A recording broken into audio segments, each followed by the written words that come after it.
Hello guys, Fish767 here. Today I just thought, I'd log on and do something new. I managed to get a Mythic Rare wildcard, so, I haven't gotten any comments from you guys on what you want to see, so I was just going to exchange it for something and then build the deck around it. And no, Nexus Fate, I'm hoping it gets banned soon. I do not like playing against it, and I'm sorry if you don't feel the same way. It's not a very fair card, in my opinion, and the actual ways that people loop it to take infinite turns, if there's nothing left in their deck, it's actually illegal, which is one of the things I wanted to talk about, because I used to run this little combo, and I am now concerned that it was actually against the rules, and I was considering rebuilding it, so that's very unfortunate. But I was watching a video, and this guy brought up rule, I think it was number 720, subsection 3, and basically what that rule says, if I have the correct rule, then once again I may not. I like that, but hold on. Yeah. Oh no, wait, I want to play Multicolored.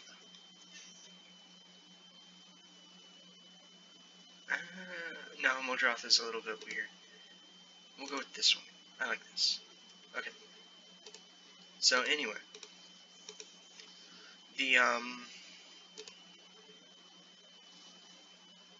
darn, I don't even have any good lands. I'll have to go work on that. Okay. So the thing, the combo is Xanther Necromancer and Zulaport Cutthroat.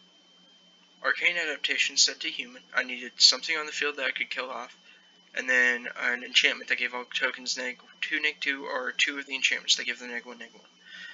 And so these are all like old cards except for the Arcane Adaptation, and the Zulaport Cutthroat's sort of new, relatively new. So the idea of the deck was that you would play. I need to stop looking at the deck for just a moment. So the idea of the deck was you would have Zulaport Cutthroat on the field, and it says whenever a creature you control dies, target opponent loses life and you gain life. And then you would have Xanther Necromancer on the field, which says whenever it or another human you control dies, you create a 2/2 black zombie creature token. And then you would have Arcane Adaptation on the field set to human, so all creatures you control and in your deck and on the stack and in your graveyard and in exile, etc. are humans. And so those tokens, the zombie tokens that Xanther Necromancer makes, are now humans. By the way, those tokens do come in tapped, so it wasn't as good because I did have one deck where I made 2 billion of them, but then I lost because they were all tapped. Which was not a good story, and I didn't even realize it until after the game because I was playing with myself, so I considered the game over, but then I noticed that they were tapped, and my other deck had lethal on board. So anyway, and the other card gives them -2, -2, all the tokens. And so what happens is you have to have a token on the battlefield, and then since it's a human, when it dies, which it will because it gets -2, -2, as a state-based action, it just dies. Your opponent loses life and you gain life because of Cutthroat, and then you make another zombie because the zombie was a human.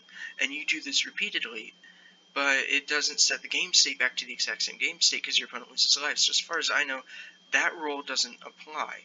But then there's another rule that says if you get to choose to stop it, you have to stop it, and if you can't choose to stop it, it's a draw if it keeps on returning it to the same state.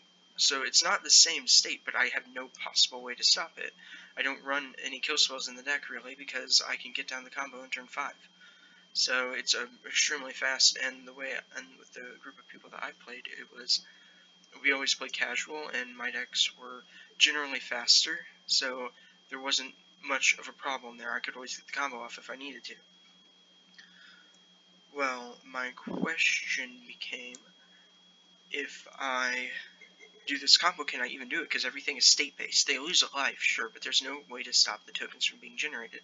As far as I know, it is a state-based action to check whether one of my opponents has lost the game. So if I'm correct, I should technically win, but I'm not even sure if it's illegal or if it's legal to play it in the first place. So I just thought I'd ask you guys and just let you see it. And I don't know what I'm going to do with this now. I guess I just have to find some weird land stuff. I want to play Fall of Thran, but that requires You know what? I'm gonna do this. I'm gonna finish this deck here in a minute. Yeah, we're gonna save it and exit anyway, and then I have to go finish up these things. So, black, red, blue, green, or white, green. So I only have one left on the white, green, and so this one will hit all three very slowly, and it's my Esper Multicolored. And it's actually decent, so I'm gonna play the Esper Multicolored until I get a couple white cast to finish off the first thing, and then I will move to a black. Probably a black blue green deck, just to finish it off if I need to, which I probably will. But then again, if I win enough games, I just get enough coins to buy packs anyway. So, I'm sorry about going on that rant in the beginning, but I just was confused. And like Nexus of Fate, what the one guy did, if you guys don't know, there was a person who was playing Nexus of Fate Infinite Combos, but the only card left in their deck was Nexus of Fate, and they didn't have any win cons left, and that's a capable hand. They didn't have any win cons left. And so what they did is they looped it for 2 hours against a Twitch streamer, so they got a 2-hour-long ban from Magic. I hate mono white weenies. But they got the 2-hour-long ban, and then,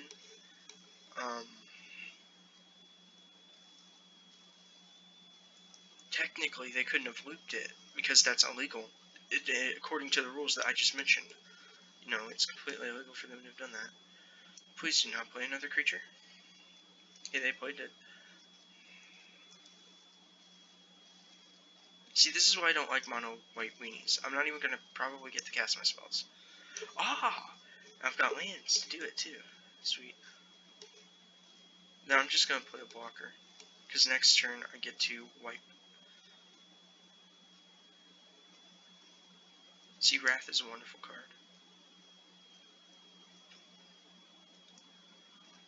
Yeah, this, if you haven't already seen this deck, you should go check it out. It's really strong, actually. I have yet, maybe I've lost 1 or 2 games with it, but I don't lose very many. We're getting rid of their entire primate population. They're going to be pretty mad when I do so.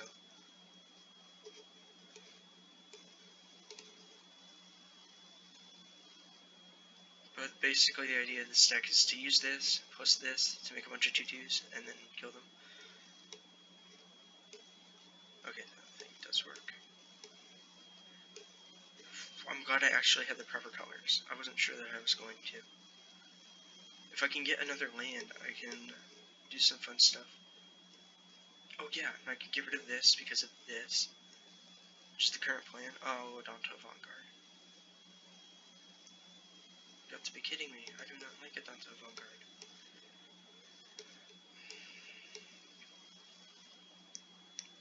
Oh yeah, because they have the Vanguard trigger that they can just move.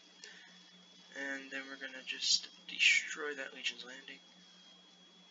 I prefer if that wasn't on the battlefield. We don't need it. It doesn't help us as much as it needs to. Erythral Absolution will get rid of the Vanguard. There's no problem with that. I'm assuming that's a buff spell, and if it is, we'll be fine. It is not.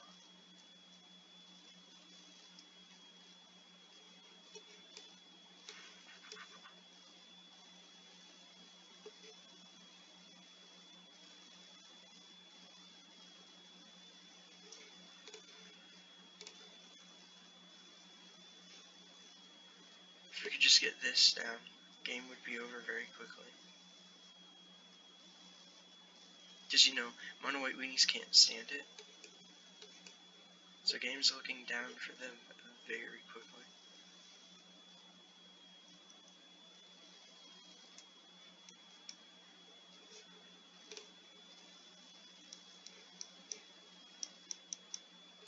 We'll go in with one attacker. And they took it. Good for us. Destroy all creatures. But they made it indestructible.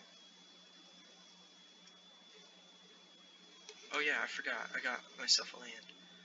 Well, we're gonna start making spirits very soon. And pay your 4 life, because that's not how indestructible works. And we also have Azor in hand.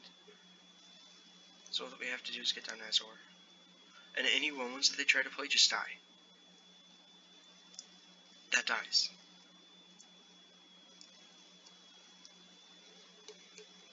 So now they're probably like, oh, well, how do I win this? The correct answer is you really don't. Especially with Azor on the field. I can start gaining a ton of life and drawing a bunch of cards. Equip up Azor.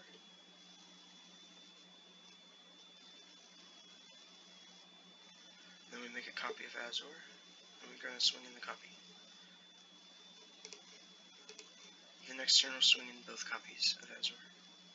Okay, they're going to seal away Azor, the token of Azor. Decline. I don't have enough mana to do it, at least not the right color. But you can see how this is good. It gets rid of stuff that shouldn't be on the field.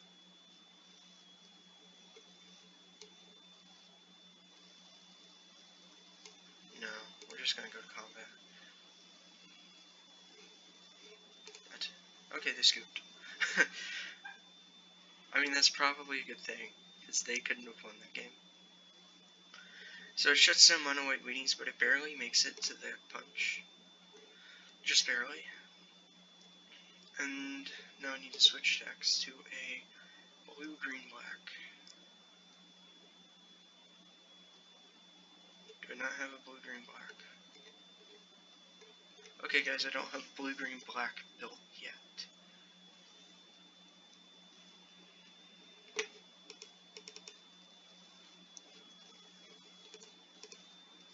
Can I do something with this? Can I physically make a blue-green-black deck without it being bad? Isn't blue-green-black Sultai? It is. So then I'd be changing my Sultai deck to actually being Sultai, because it wasn't before.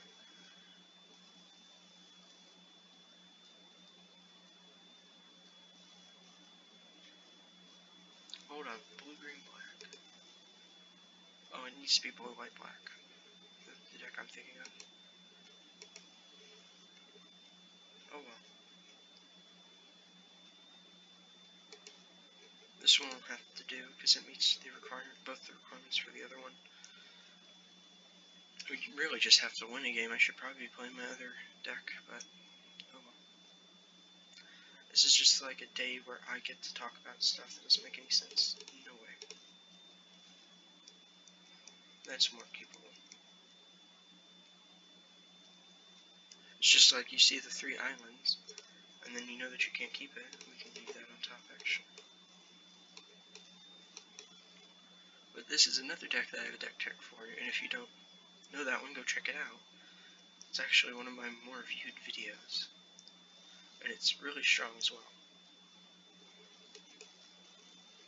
I should have probably played the mountain there. My bad.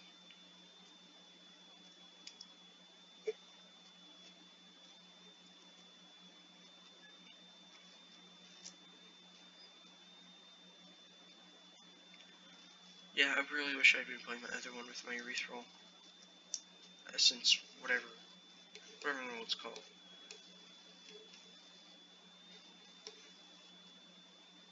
Because the Lightning Strike is really like, oh, this isn't even, it's not even worth playing.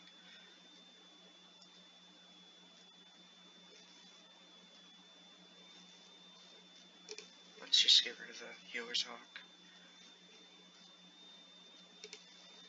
And now the problem with the Scribbling Claws is that it starts to hold up priority when it doesn't need to.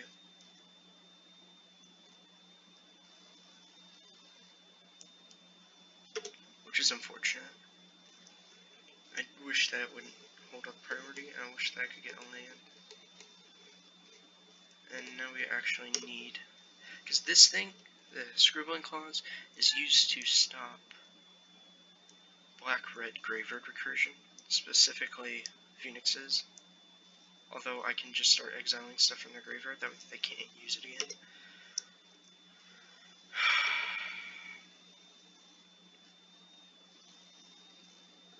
They couldn't slow down just once? Can I get my Cry the Carnarium? Of course I need an additional black before I can cast it, so I actually want the black. And now they get to choose which one of the 2 cards in their graveyard they want to get rid of.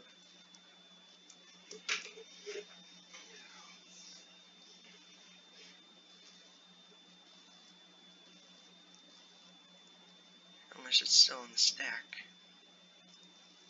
It doesn't take that one to choose. You're playing white and something else. You just get rid of the Healer's Hawk.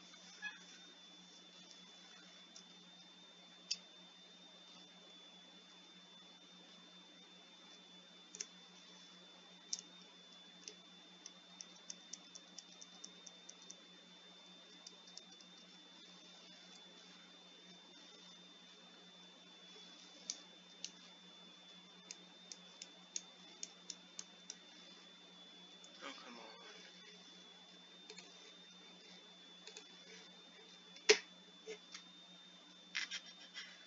Do we have a timer? Like, there's not been a timer trigger yet. Does there get to be one? Like, what's the deal with this? It's been so long.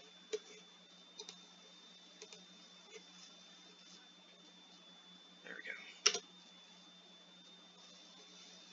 Oh, come on. We're gonna lose this just because I don't have lands. Oh, we're really gonna just lose this because I don't have lands.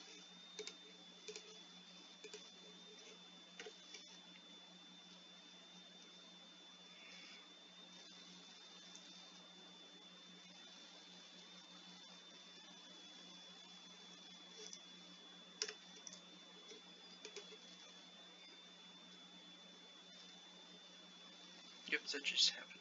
Lands matter.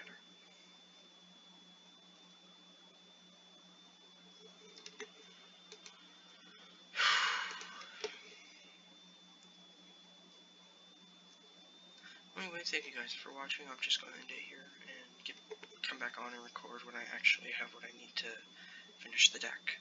So,